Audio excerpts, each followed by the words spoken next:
नमस्कार, मैं हूं डॉक्टर अन्नपूर्णा से और यह है previous year questions for Delhi pollution control committee part 4। इस सीरीज में पार्ट 1 to 3 मैं पहले बना चुकी हूं, जिसका लिंक इसी वीडियो के डिस्क्रिप्शन बॉक्स में आपको एक प्लेलिस्ट में मिल जाएगा। शुरू करते हैं, पर उससे पहले अगर आप मेरे चैनल पर नए हैं तो इस एग्जाम की तैयारी के लिए और एनवायरमेंटल साइंस से जुड़े हर एग्जाम की तैयारी के लिए मेरे चैनल को सब्सक्राइब करना ना भूलें। और अगर वीडियो पसंद आए तो गुरु दक्षिणा के तौर पे कम से कम 3 और दोस्तों को शेयर करें और कोई फीस नहीं भरनी, बस गुरु दक्षिणा के तौर पे अपने दोस्तों को शेयर कीजिए। तो शुरू करते हैं। Question number 1, match the items in list 1 with items in list 2। अब लिस्ट 1 में आइटम्स हैं ए टर्बिडिटी, बी पैथोजन, सी ओडर या डी कलर। और इधर सबके यूनिट्स लिखे हैं TON, TCU, JTU, MPN। अब आपको बताना है कि कौन सा किसके साथ मैच होगा। तो टर्बिडिटी हम हमेशा निकालते हैं जैक्सन टर्बिडिटी यूनिट में, तो ए को मैच करना है 3 से चूज करेगा। अब हम जानते हैं कि पैथोजेंस को जो हम एस्टिमेट करते हैं तो उसको एस्टिमेट करते हैं MPN से, मतलब मोस्ट प्रोबेबल नंबर। तो B has to be matched with 4 and A has to be matched with 3।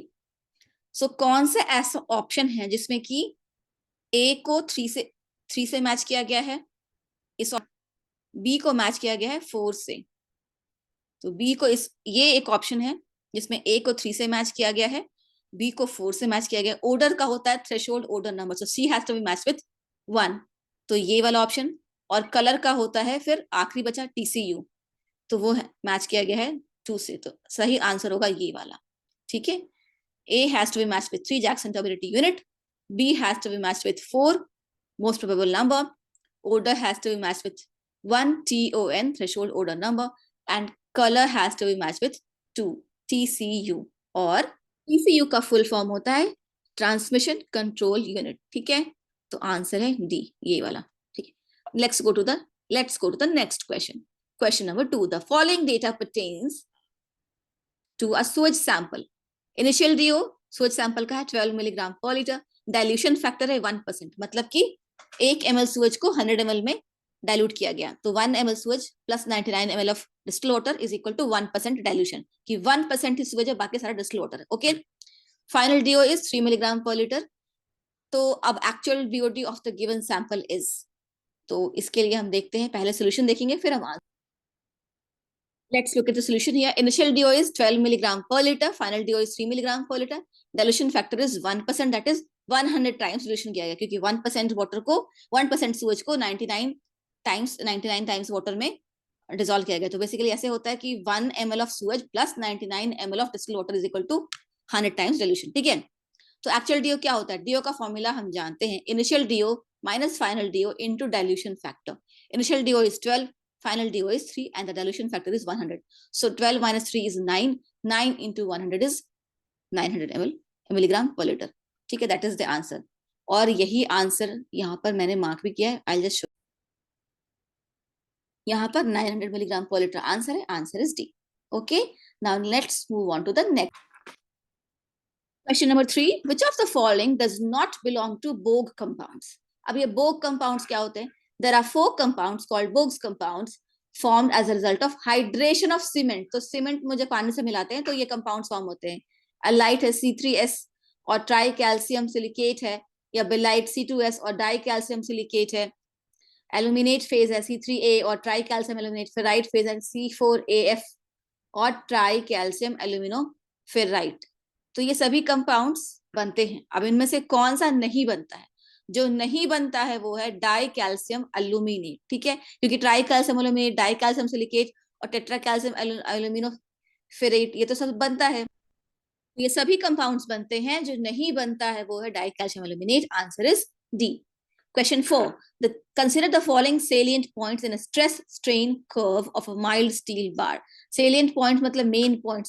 Stress strain curve जो होता है, एक स्टील बार है, मेटल का बार है उसमें स्ट्रेस और स्ट्रेन का एक कर्व होता है कि मेटल कब स्ट्रेस में आता है, कब वो स्ट्रेन खिंचता है, उसका एक कर्व होता है।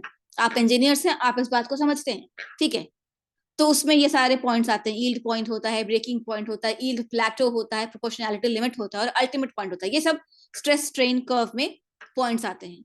अब क्वेश्चन पूछ रहा है the correct sequence in which they occur is. What is the correct sequence of occurrence of all these? So here the correct option is 41352, that is yield. 4 is proportionality limit, then comes yield point, then comes yield plateau, then comes ultimate point, and finally breaking point. Ultimate is eventually is finally is breaking point. 2 is the last. ठीक है, so answer is B. Let's go to the next question. Question number 5. An easy way to remember fight fires is by using the techniques with which nickname?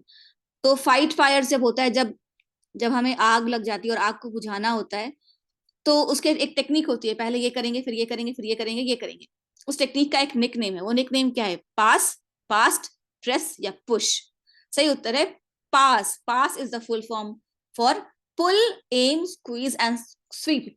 जैसे आग लगी तो जो cease fire instrument रखा रहता है उसको आप खींचेंगे, उसको निशाना लगाएंगे, फिर आप उसको दबाएंगे और फिर उसको सब तरफ फैला देंगे, स्वीप कर देंगे, तो उससे आग, फायर एक्सटिंग्विशर रिलीज होगा और आग बुझ जाएगी.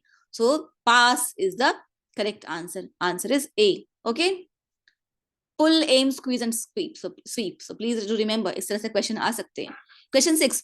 Match the items in list 1 with list 2. और ये सभी PYQs हैं. Mind it, ये questions पहले पूछे जा चुके हैं. तो लिस्ट 1 में ऑप्शन है A wildlife protection act, B forest conservation act, C air act या डी वाटर एक्ट. ये ऑप्शन है. उधर है, इधर लिस्ट 2 में है 1980, 1972, 1974 और 1981. हम जानते हैं कि air act, which is also called Air Prevention and Control of Pollution Act, वो पास हुआ था 1981 में. So C has to be matched with 4. तो C को 4 से कहाँ मैच किया गया? इस ऑप्शन में. ठीक है, so this is the correct option. C has to be matched with 4 and Water Act was passed in 1974, so D has to be matched with 3. This is the correct option. Okay, 2 1 4 3. A has to be matched with 2. World Life Protection Act आया था 1972 में, forest conservation act आया था 1980 में, air act आया 1981 में और water act आया 1974 में. इन्वायरमेंटल लॉ के इन सभी एक्ट्स के ऊपर मैंने शॉर्ट वीडियोस बनाए हैं और सभी शॉर्ट वीडियोस मेरी एक प्लेलिस्ट में है जिसका नाम है environmental sciences in a nutshell. उस प्लेलिस्ट को आप जरूर देखिएगा क्योंकि इन्वायरमेंटल लॉ से इस तरह के क्वेश्चंस आएंगे ही आएंगे, तो उन सबके ऊपर आपको उनके डेट्स और मुख्य पॉइंट्स पता होने चाहिए ताकि आप ऐसे क्वेश्चंस को आंसर कर सकें. So please check out my playlist Environmental Sciences in a Nutshell, which has got short videos on all these topics because this type of questions always come in exam regarding environmental law. So please check out that playlist. Question 7. Which of the following is an indicator of air pollution? अब इनमें से कौन सा air pollution का indicator है? Lichens, algae, cycas या bryophytes? We all know, हमने school में पढ़ा है, हमने कॉलेज में पढ़ा, यूनिवर्सिटी में पढ़ा. Lichens are an indicator of sulfur dioxide pollution. ठीक है, air pollution. Question 8.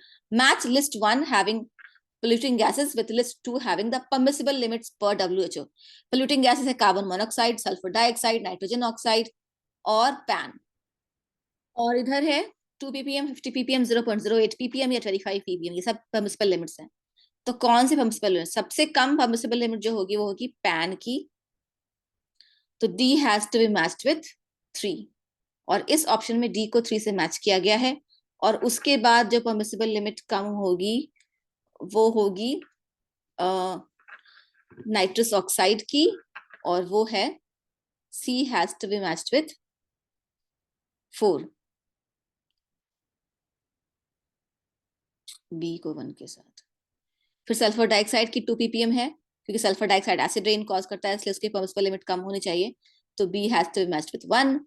C has to be matched with 4, 25 ppm और carbon monoxide A has to be matched with 2. ठीक है, 50 ppm. तो इस तरह से ये आंसर है. Question number 9. वायु, WAYU. वायु stands for Wind Augmentation Purifying Unit, Wind Augment Purifying Unit, Wind Augmentation Purification Unit. None of these. सही उत्तर है A, Wind Augmentation Purifying Unit. इसका मतलब होता है वायु. अब ये Wind Augmentation Purifying Unit क्या होता है?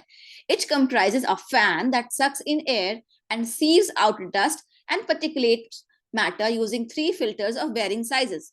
The air then moves into another chamber where carbon monoxide and hydrocarbons are oxidized into less harmful carbon dioxide using activated carbon coated with titanium dioxide. और ये जो सोर्स है वजीरन and Ravi IAS centre, वहां से मैंने ये इन्फॉर्मेशन ली है, तो मैंने उनका भी नाम लिख दिया है क्योंकि कॉपीराइट का इशू हो जाएगा नहीं तो.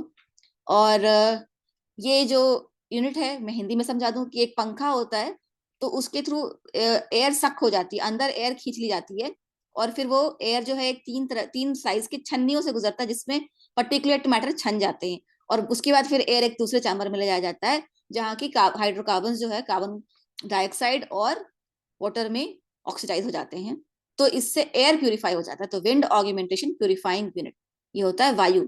Answer is 1। क्वेश्चन नंबर 10, आखिरी सवाल। Acceptable noise pollution levels in India range between. अब नॉइज पोल्यूशन में जो एक्सेप्टेबल लेवल है, माइंड इट परमिसिबल नहीं, एक्सेप्टेबल लेवल, इसकी नॉइज कितना होना चाहिए ऑप्टिमम, उसकी परमिसिबल लिमिट, उसकी लिमिट क्या है? 16 to 30, नो बहुत कम है ये। 40 to 45 decibels, 80 to 100 decibels, 20 to 35 decibels. 16 decibel तो विस्पर का नॉइज होता है, और 80 to 100 डेसिबल बहुत लाउड नॉइज होता है। जो ऑप्टिमम नॉइज होता है, जो एक्सेप्टेबल है इंडिया में, वो है बी, 40 to 45 डेसिबल्स। ये है, आंसर इज बी। ठीक है, आज के लिए इतना ही। अगर कहीं कोई डाउट है, डिसएग्रीमेंट है, प्लीज मुझे बताएं।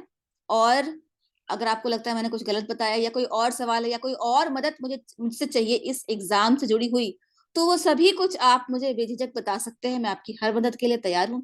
और जिन जिन का एग्जाम क्लियर होता है मुझे कमेंट्स में जरूर बताएं। बहुत बच्चों का एग्जाम क्लियर हो चुका है मेरे वीडियोस को देख के, और जब मुझे बताते हैं तो मुझे बहुत खुशी होती है। All the best for your exams. जय हिंद, जय भारत।